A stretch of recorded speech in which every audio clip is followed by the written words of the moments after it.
안녕하세요. 감성책방의 이병찬입니다. 오늘은 황유나 지음의 내일 내가 다시 좋아지고 싶어 라는 에세이를 낭독해 드리고자 해요. 이 책은 조금 인상 깊은 게요. 단순한 위로나 공감의 글이 아닌 작가님의 19가지 경험, 즉 에피소드들이 담겨 있습니다. 그래서 그런가 더욱 집중이 잘 되고 빠져들면서 읽게 되었던 것 같아요. 그리고 직접 겪으신 아픔과 상처들로 깨달은 말을 통해 위로의 말씀을 전해주셔서 그런가 그 따뜻한 마음이 더 가슴속 깊이 스며들었습니다. 정말 좋더라고요. 그래서 지금부터 작가님의 2가지 에피소드들을 전해드리고자 합니다. 저의 낭독을 통해서 여러분들이 작가님의 삶에서 우러나온 따뜻한 공감과 위로를 받아 마음이 조금이나마 따뜻해지시기를 바랍니다. 그럼 낭독 시작해 볼게요.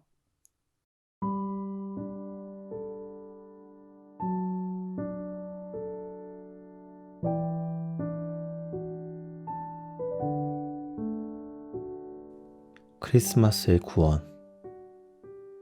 아프도록 공감하는 것에 어려움. 크리스마스에 마주친 죽음. 온 세상의 축제 분위기인 크리스마스다. 어쩌냐 아이들 몰래 숨겨두었던 선물을 들고 나왔다. 쌍둥이 2 녀석이 깰까봐 살금살금 움직여 트리 아래에 선물을 쌓았다. 아이들이 기뻐할 모습에 설레는 마음 반, 과제를 해치웠다는 후련한 마음 반이다. 매년 맞이하는 크리스마스인데 올해는 가족과 나를 둘러싼 사람들, 작고 소소한 물건들까지 유난히 소중하게 느껴진다. 집안을 둘러보니 울컥해지기까지 한다.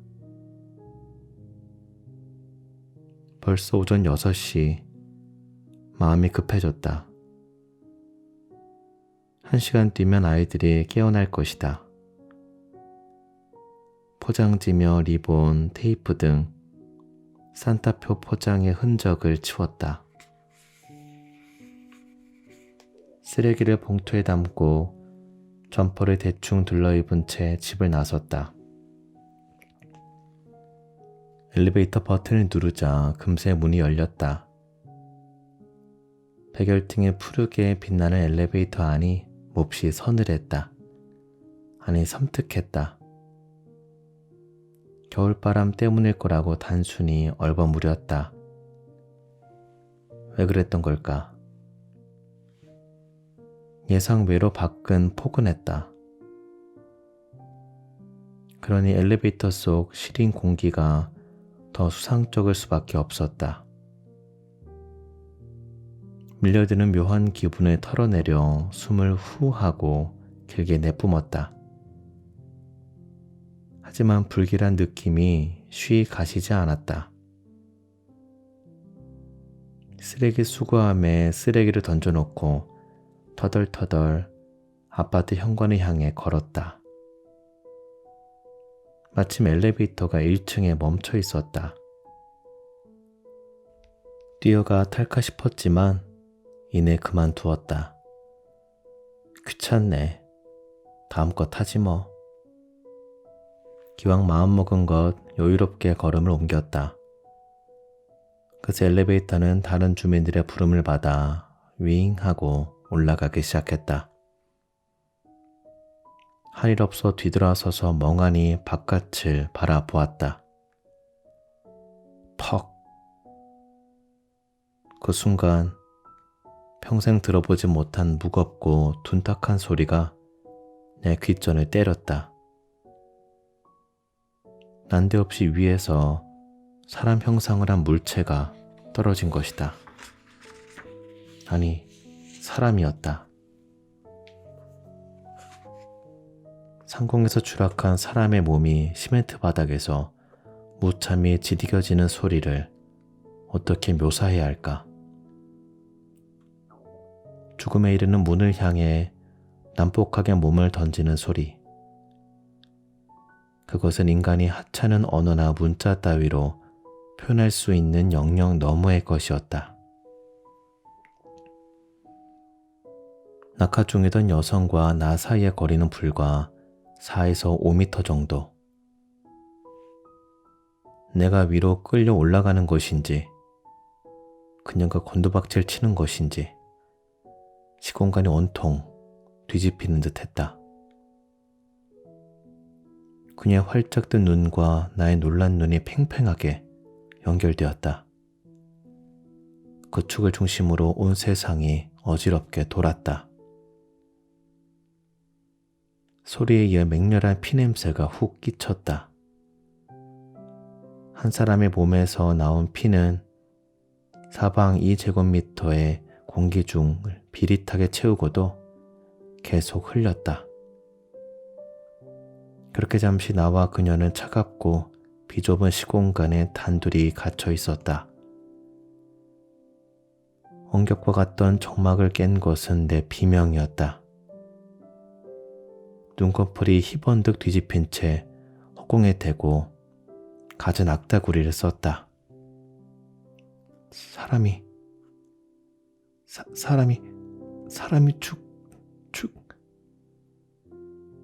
죽었다라는 단어가 목구멍을 턱 막았다. 그렇게 말하고 싶지는 않았다. 그러면 그녀의 삶의 흔적이 세상에서 모두 지워져 버릴 것 같았다. 확신도 없었다. 그녀가 살아있을 것이라는 희미한 기대를 품고 있었으니까. 여기요, 여기 라고 마구 소리만 질렀지만 아무도 보이지 않았다. 119에 전화를 했다. 횡설수설 무엇을 어떻게 말하고 있는지 몰랐다. 휴대폰 너머 구급대원의 다급한 목소리가 들렸다. 선생님, 침착하세요. 혹시 떨어진 분 옆으로 다가가실 수 있겠어요?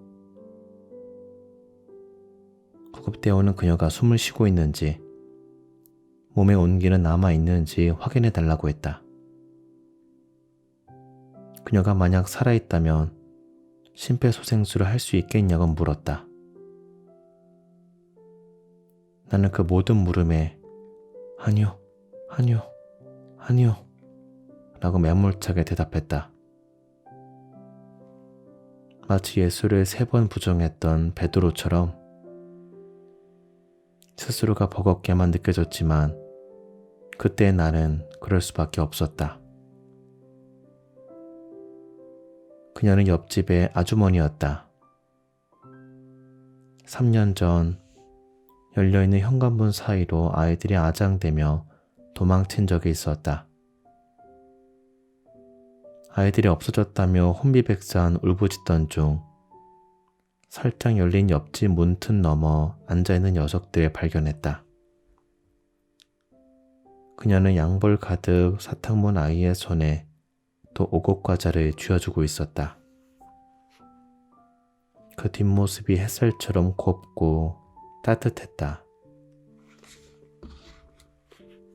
뒤늦게 나와 마주친 그 눈이 찡긋하며 반달 모양으로 웃음을 지었다.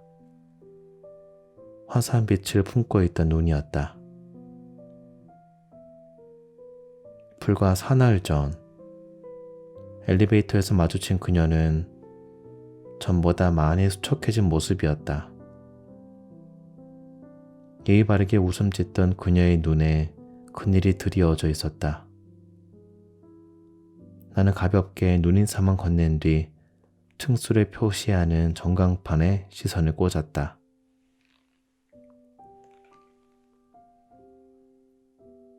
사건 당일 내내 넋이 나가 있었다.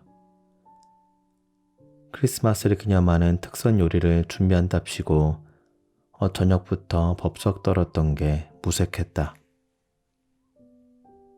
아이들은 산타 이야기를 하며 요란스레 떠들었다. 그래, 점심은 차려내야지. 밤새 끓인 꼬꼬뱅에 간을 보려고 몇 점 우겨넣던 중 욕지기가 올라왔다. 급히 화장실로 내달렸다. 수없이 토해 속은 텅 빈 채였고 더는 개워낼 것도 없었다. 하다못해 위장까지 입 밖으로 토해낼 지경이었다. 체증이 영 가시지 않았다. 영치가 묵직하고 답답했다. 찬바람을 좀 쐬고 싶어졌다.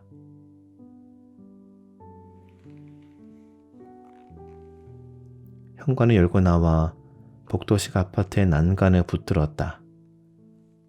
난간 너머 아래를 보니 까마득했다. 참혹했던 현장은 온데간데 없었다.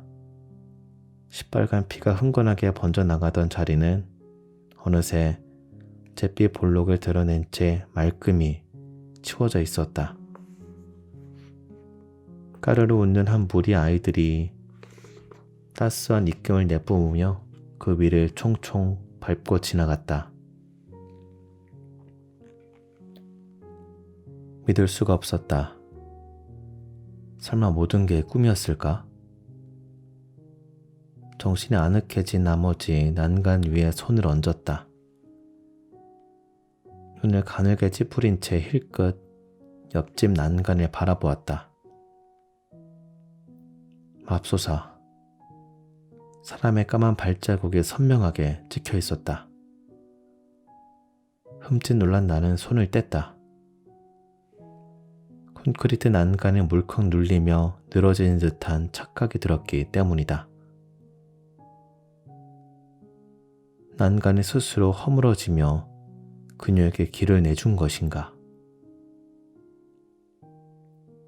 그녀가 투신하기 직전 밟았을 그 흔적 앞으로 옮겨갔다. 흙먼지가 묻은 발자국을 매만지니 모골이 송연할 만큼 손이 아려왔다. 그 차가운 자국을 맨손으로 오랫동안 지워냈다. 죄송합니다. 죄송합니다. 무엇이 죄송한 줄도 모르는 채 넋을 놓고 읊조렸다. 예상할 듯 사인은 자살이었다. 구급차에 옮길 새도 없이 생이 끊어졌다고 했다. 아파트 카페 게시판에는 조의를 표하는 척 호들갑스러운 글 하나가 올라왔다. 그 사건이 한낱 가십거리로 입에 오르내리는 것은 견딜 수 없었다. 나는 카페 게시글에 댓글을 달았다. 최초 목격자입니다. 사소한 가십거리로 다루어질 사안은 아니라고 생각합니다. 부디 글을 내려주시기 바랍니다. 웬걸, 나의 걱정은 기우였다. 집값이 떨어질 것을 우려하는 소리가 나오자 쉬쉬하는 분위기 속에서 반나절도 채 지나지 않아 그 글은 흔적도 없이 지워졌다. 그녀가 떨어진 자리 위에 내가 놓았던 하얀 국화 꽃다발도 치워져 있었다. 누가 치운 걸까? 멍하니 주위를 둘러보았다. 휴대폰으로 눈에 떨군 채 지나가는 중년의 남성이 보였다. 마트에 가는 듯한 부부의 모습도 있었다. 모두 이목구비를 잃은 얼굴이었다. 인간의 감각을 잃어버린 어쩌면 서물한 모습에 나는 기가 질리고 말았다. 그들의 모습에서 내 안은 진짜 나를 보았기 때문이었다. 기쁘다. 구주 오셨네. 크리스마스. 구원자 예수가 탄생한 날에도 죽음은 어김없이 찾아온다. 온갖 기쁨과 환희 끔들로 채워진 크리스마스처럼 보이지만 365일 중 어느 하루에 지나지 않는다. 사실은 특별한 의미를 두지 않고 공평하게 찾아온다. 그날 목격한 죽음은 악마의 사악한 눈빛을 하고 있지 않았다. 지극히 평범한 인간의 눈을 하고 있었다. 생을 포기할 수밖에 없었던 간절함이 깃든 눈. 자신의 마지막 순간을 기억하려는 눈. 죽음과 시설을 마주친 이후 인생이 더덥게 느껴졌다. 아등바등하는 마음도 사라졌다. 철석까지 믿고 있던 인생의 지도, 나침판, 시계도 모두 잃은 기분이었다. 어디로 가야 할지 몰랐다. 하물며 어디로 가고 무엇을 한다는 것에 의미 있기는 한가. 산다는 건 결국 죽음을 향해 나아가는 것 아닌가. 그런데도 오늘을 살아내야 한다는 거침없는 몸부림. 그 안에서 꿈을 꾸며 나아가는 나. 나는 어쩌면 그녀를 구할 수도 있었을 것이라는 지독한 후회와 죄책감에 시달렸다. 만약 엘리베이터를 타고 일찍 올라갔더라면 떨어지려는 그녀를 붙잡을 수도 있지 않았을까. 인공호흡을 했더라면 그녀를 살려낼 수 있었을 텐데, 그랬더라면 혹은 그렇게 하지 않았더라면 이런저런 가책이 나를 우울감으로 몰아넣었다.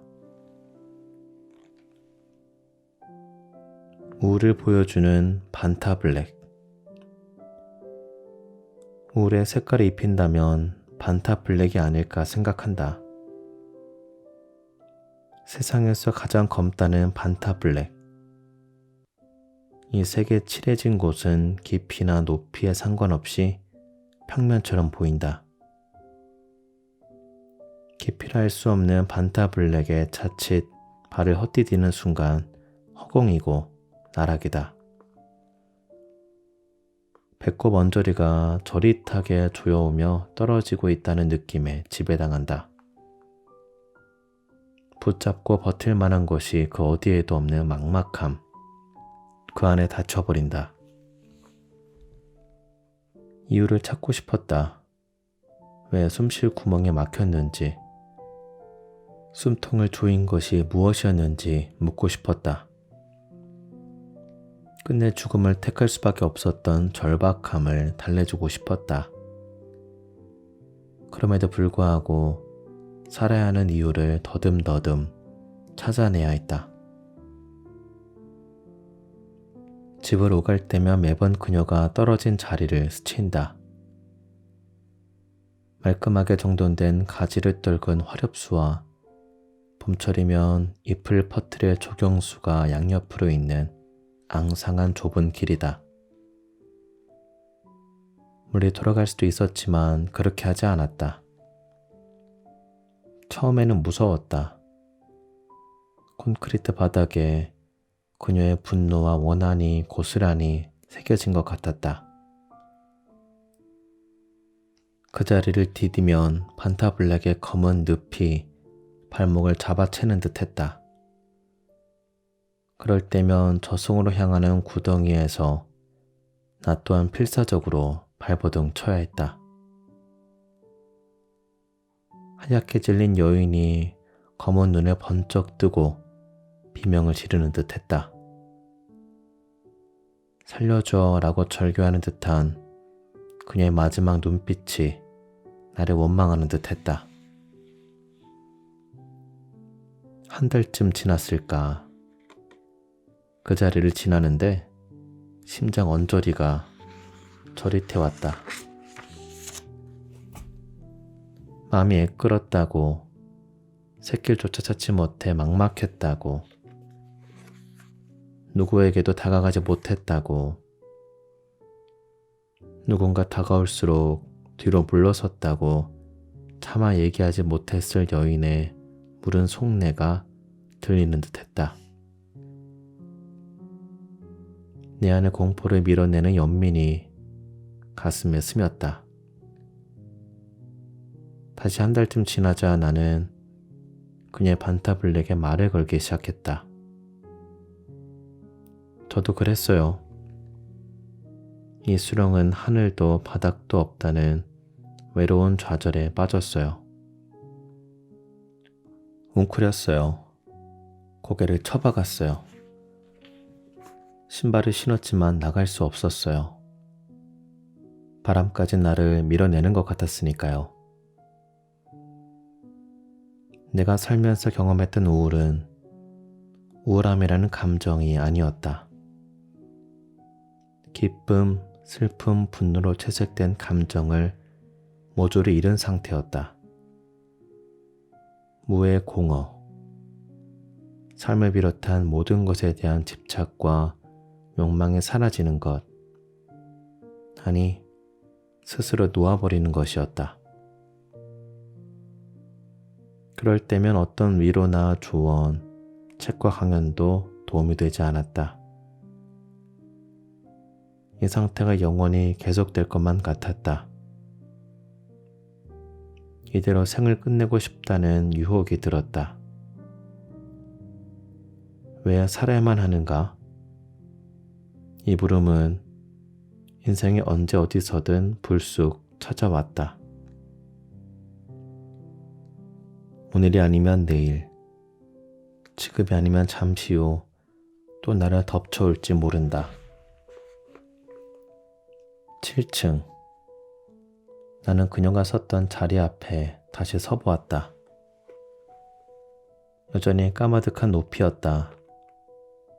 공포가 훅 끼치자 본능적으로 움찔했다. 그녀의 고통은 이 공포마저 무색하게 했을 것이다. 나는 떨궜던 눈길을 거두고 고개를 들었다. 시선을 높이자 시야가 넓어졌다.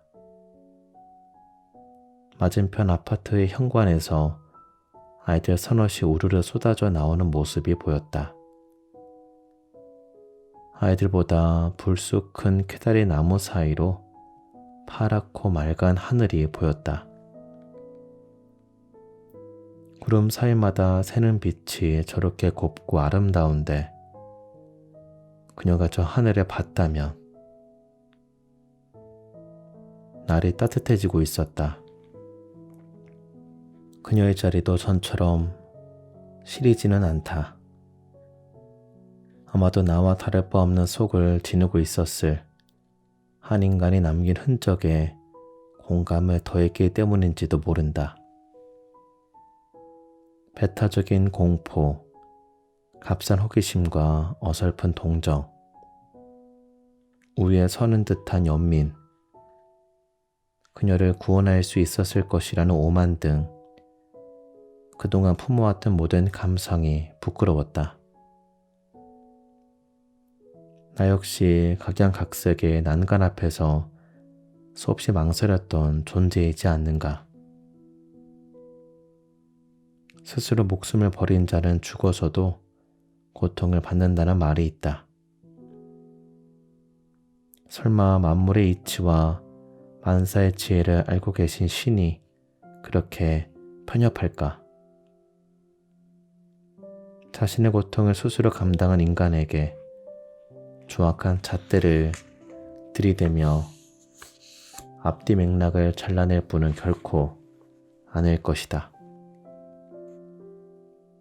그녀가 크리스마스 구주의 너그러운 품에 안겼기를 삼가 고인께서 영면하시기를 기도한다.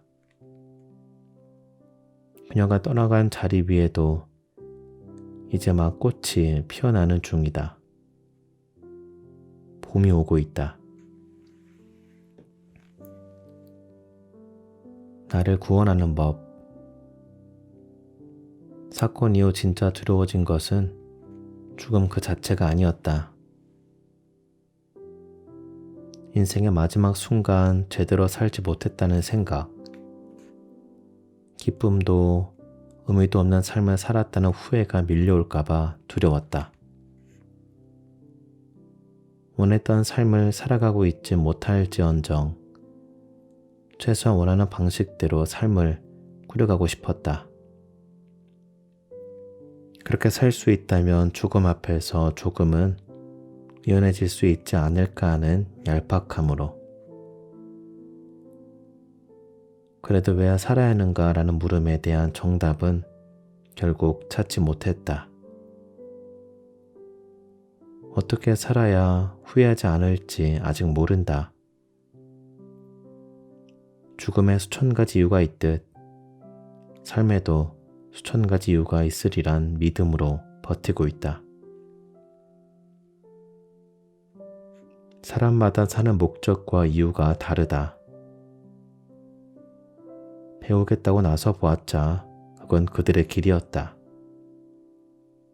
나는 나 자신에게 못난 존재가 되지 않도록 끊임없이 경계하며 나아가기로 했다. 큰 기대를 걸지 않았음에도 불구하고 그 보잘것없는 자기 구원의 무게중심을 잡기조차 버거울 때가 있다. 사흘 주저앉고 사흘 일어나곤 하지만 그래도 내가 남기고 싶은 자취에 떳떳해지고 싶다. 더불어 내 옆에 있는 한 사람만큼은 구원할 힘을 기르고 싶다. 나 자신을 구해낼 능력도 없으면서 다른 사람의 인생에 섣불리 손을 내민다는 것은 기만일 것이다. 그런데도 누군가에게 내가 있어서 또 내가 봐주고 있어서 그가 미소를 짓는다면 그것만으로도 서로에게 의지가 되지 않을까. 한 사람의 좋은 친구로서, 따뜻한 선배로서, 아픔도 함께 품어주는 지인으로서 곁에 남아있고 싶다. 좋은 점을 일깨워주는 것, 토닥이며 문득 안부를 묻는 것, 그리고 끄덕이며 공감해주는 것. 이것이 내가 할 수 있는 사소한 구원이다. 나와 그들을 위한. 다시 메리 크리스마스. 사건 1년 후 새하얀 눈이 내렸다. 화이트 크리스마스의 오후에 나는 옆집의 초인종을 눌렀다. 불도 켜지 않은 거실에서 TV를 보고 있던 할머니가 나왔다. 성탄절 잘 보내고 계세요? 나는 산타 양말과 성탄 케이크를 건넸다. 할머니는 이제껏 한 번도 본 적 없는 웃음을 지었다. 그 화남이란 할머니와 내 주위를 둘러싼 무소불위의 반타블랙을 걷어내기에 충분했다. 메리 크리스마스.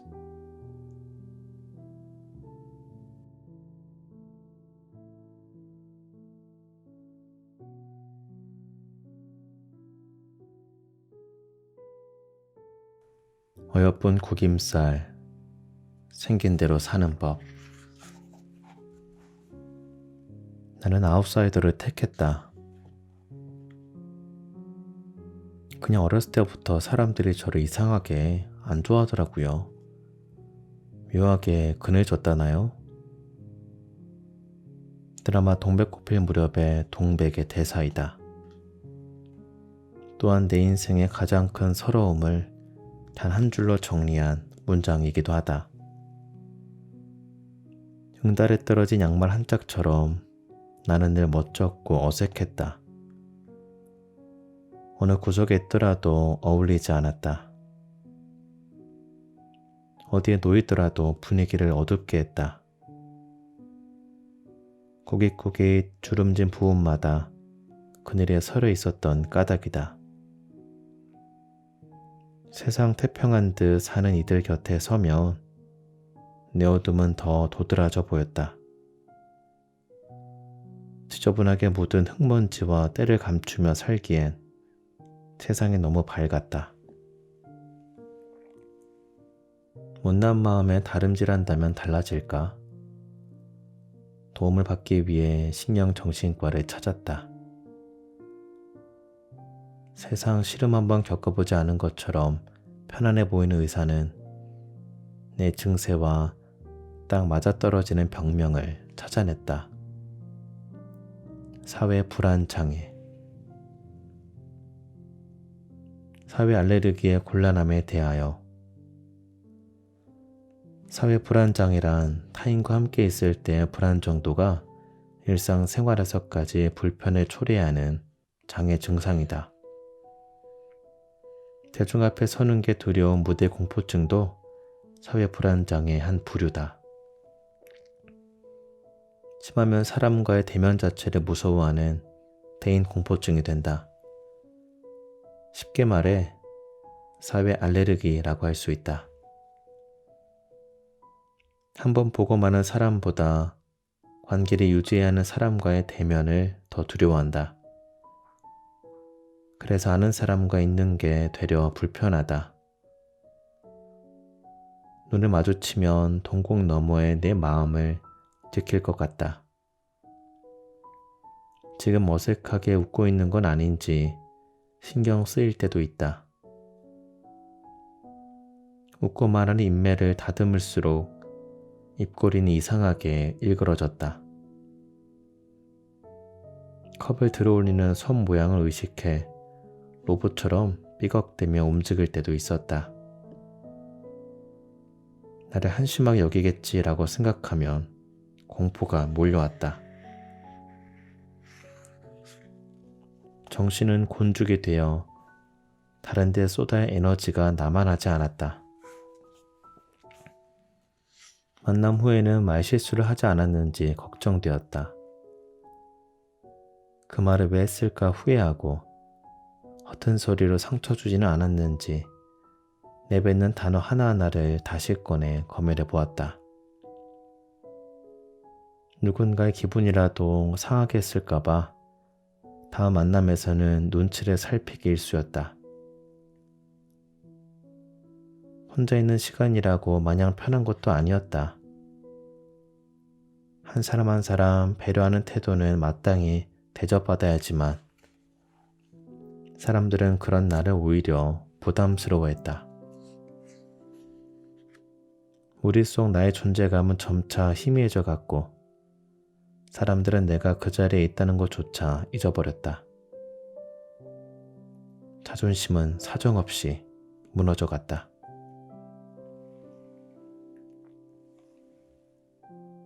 착한 아이 중군으로 살아서는 안 되는 이유.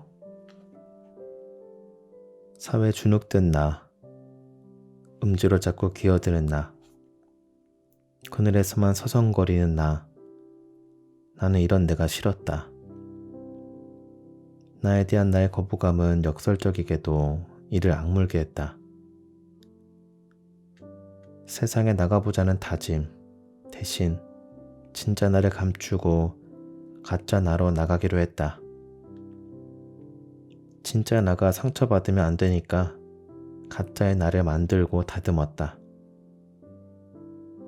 누구나 인정하는 착함을 방패로 삼았다.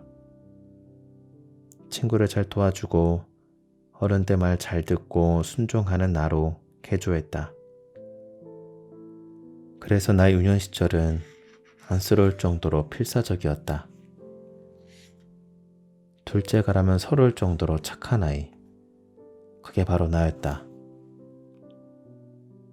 착한 친구라는 가면은 심리적 약자로서 살아남기 위한 내 유일한 생존 도구이자 무기였다. 착함은 남들이 인정하는 나의 정체성이 되었다. 5살 때 어떤 여자아이가 떠내려 보낸 튜브를 건네주려다 물에 빠져 죽을 뻔한 적이 있다. 튜브가 떠내려가자 여자아이가 소리쳤고 나는 귀신에 홀린 듯 수영장으로 뛰어들었다. 내가 건져줘야 할 것 같았다. 그런 내 모습에 다들 어이없어 했다. 왜 그랬냐고 다그치는 선생님 앞에서 나는 입을 꾹 다문 채 아무 말도 할 수 없었다. 다만 그 아이와 친구가 되고 싶었어요. 튜브를 건네주면 나를 좋아해줄지 모르잖아요 라고 속으로 우물거렸다. 6살 때는 엄마 손에 붙들려 유치원 같은 반 여자아이의 집에 자주 놀러 다녔다. 부모님들이 찻잔을 달그락거리며 수다를 떠는 사이 그 집 아이는 매번 나를 손을 잡고 자기 방으로 데려갔다. 방에 들어가면 나는 그 애로부터 훈육을 당해야 했다. 잘못했어 안 했어? 라고 다그쳐 묻는 동갑내기 여자의 앞에서 나는 무릎을 꿇고 두 손을 모았다. 고개를 숙인 채 눈물만 뚝뚝 떨구는 시간도 고스란히 견뎌냈다. 환심을 사기 위해 목숨도 거는 판에 자존심쯤이야 내겐 문제가 아니었다. 고개를 가로저을 줄 모르는 아이, 아니라고 말 못하는 아이, 누구도 귀찮게 하는 법 없는 얌전한 아이였다. 입을 떼면 내 약점을 들킬까 두려워 초등학교, 중학교 시절 내리 짝꿍들과는 말 한마디 자연스럽게 나누지 못했다. 그저 고분고분 웃어주면 너 되게 착하다 라고 하니 그 말을 위안 삼아 나를 다독였다. 그렇게 나는 착한 아이일 뿐 그 이상도 이하도 아니었다. 너 언제 왔냐? 있는 줄도 몰랐다. 나는 존재감 없음을 애두른 조롱 섞인 말을 자주 들었다.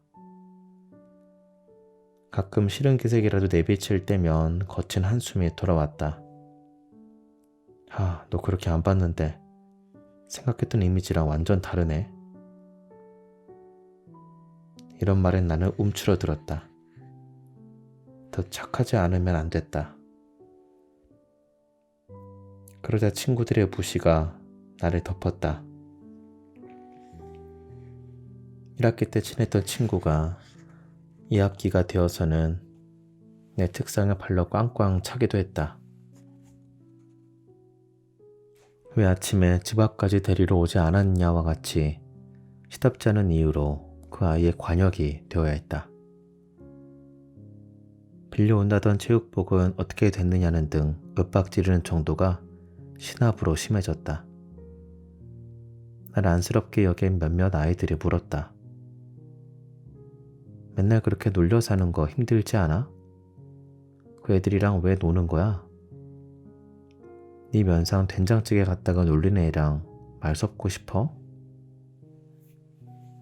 너도 참 불쌍하다라는 말로 적당히 마무리될 때까지 나는 또 그런 말들을 감내했다.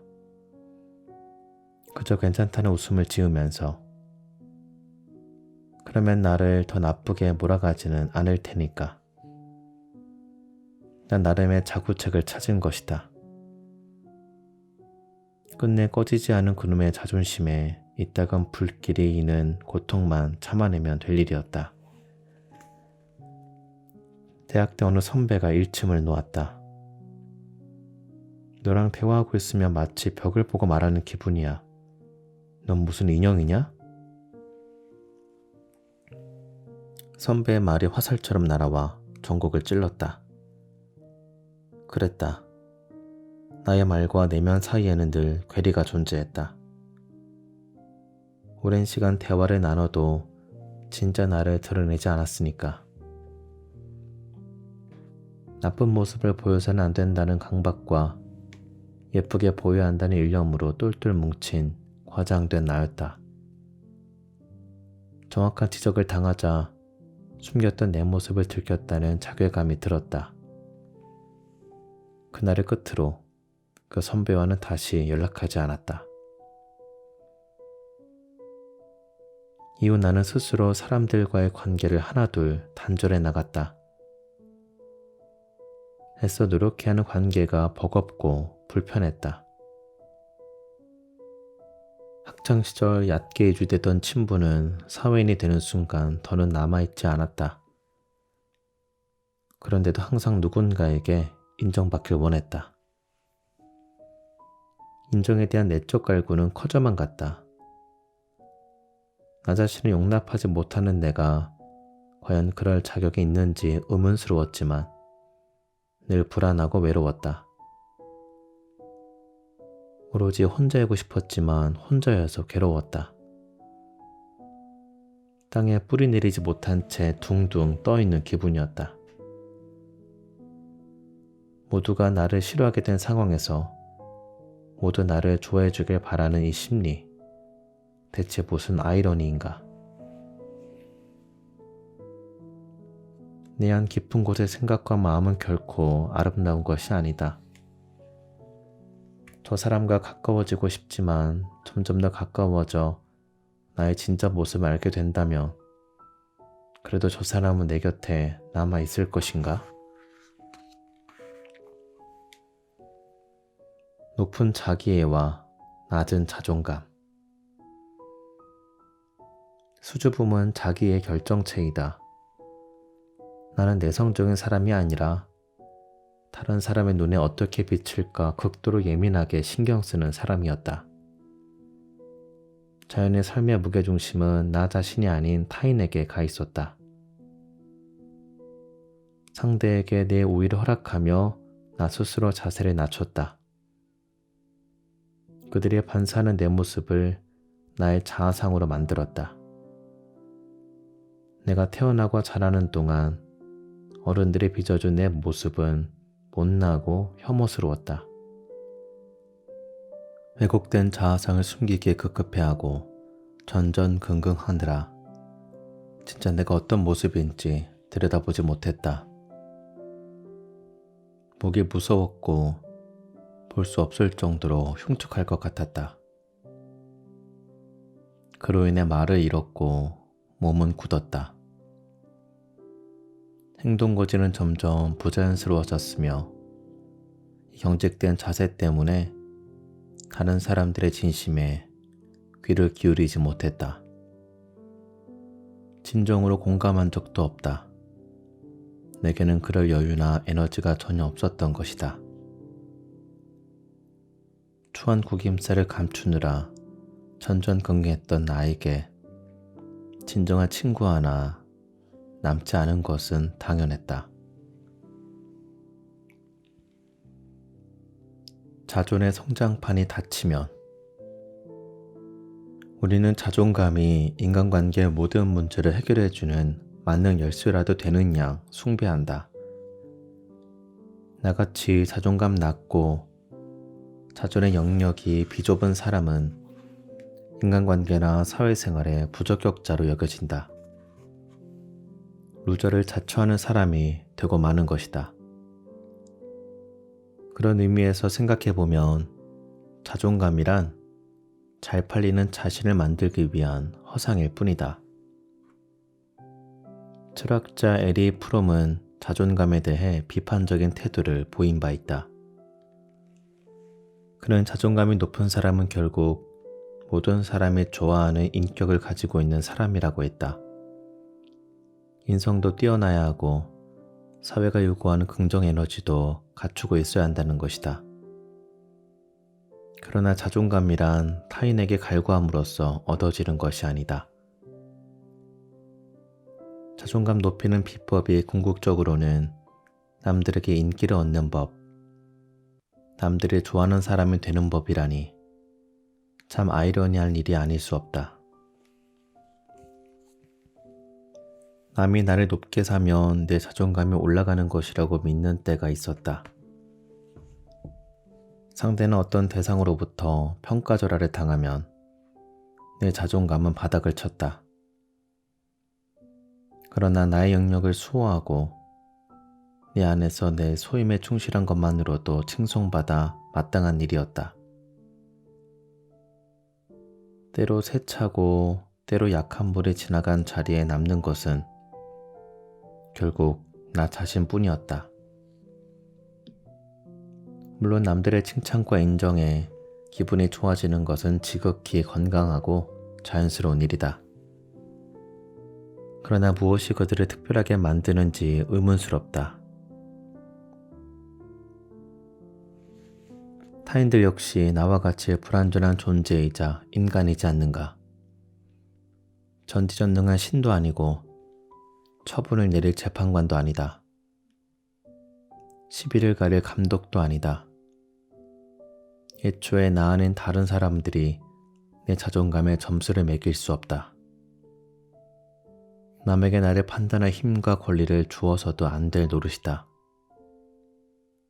타인의 눈으로 나를 보고 타인의 인정을 구해서 내 문제를 해결하려고 하면 인생이 답답해진다. 나는 자존감에도 성장판이 있다고 믿는다. 이제부터라도 사소한 기특함을 벽돌 삼아 차곡차곡 쌓아가려 한다. 끔찍한 치과 치료를 무사히 마치고 나왔을 때 내가 기특하다. 문득 친구에게 책을 선물했을 때 기특함이나 안부 전화를 먼저 걸어주는 기특함 등 순간순간 나 좀 괜찮은데? 라는 생각도 잊지 않겠다. 스스로 대견한 일을 할 때마다 속이 꽉 찬 벽돌이 하나씩 만들어질 것이다. 그렇게 쌓이다 보면 곧 자존감이라는 집의 재료가 되지 않을까. 불쑥 나타나 철없이 떼쓰는 나가 자라날 견고한 쉼터가 되어줄 것 말이다. 이 안에 6살 꼬마는 지금도 끊임없이 나를 찾아온다. 둘러보니 어린 나를 보아줄 사람은 오직 나뿐이었다. 가여워 안아주었지만 어느새 훌쩍 자란 내가 안겼다. 내 품에 나를 안고 다독였다. 애썼다.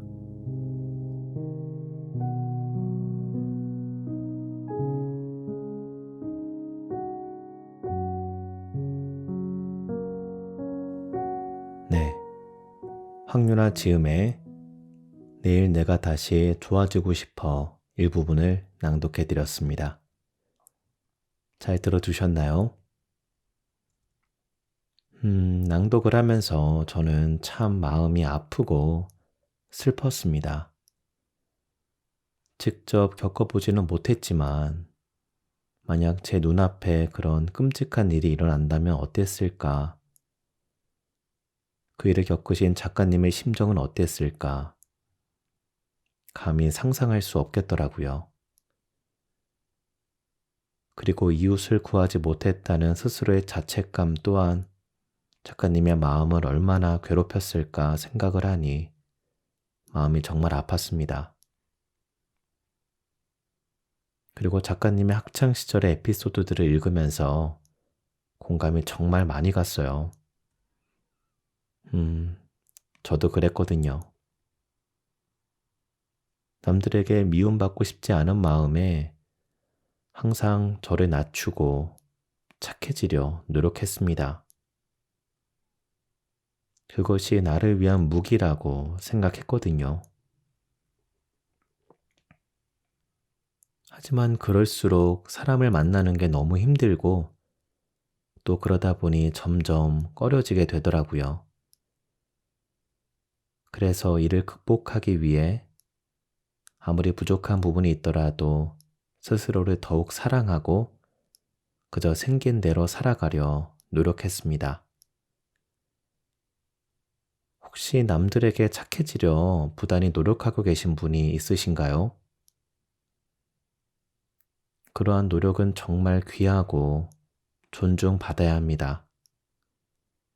아무나 하지 못하죠. 다만 여러분들 스스로를 먼저 챙기고 계신지 묻고 싶어요. 스스로가 행복하고 편안해야 다른 사람들에게도 더욱 배려할 수 있다고 생각합니다. 네, 제가 너무 주제 넘은 것 같네요. 그냥 여러분들이 모두 마음 편안한 삶을 살아가셨으면 좋겠습니다. 네, 감성 책방 여기서 마무리할게요.